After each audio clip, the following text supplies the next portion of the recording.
Hello, I've been a 2006 Volvo XC90, and today I'm going to show you how to set the time display. So first you want to start the vehicle, and then right over here you'll see your times displayed. And to reset that, you'll see a little knob here. Looks like a button, but you can twist it.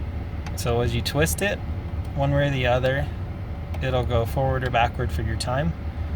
And then it might take a bit, but you just, do that as long as you need to get to whatever time it is. So it's 1:44 for me right now. So at this point, yeah, I just hold it until it gets to 1:45 p.m. or whatever time you need, obviously, and then that's it. Let's pretend this is the time, but we needed to go the other way. You just turn the other way to that way or this way. And it just auto saves. But I hope this was helpful for you, and hope you have a wonderful day.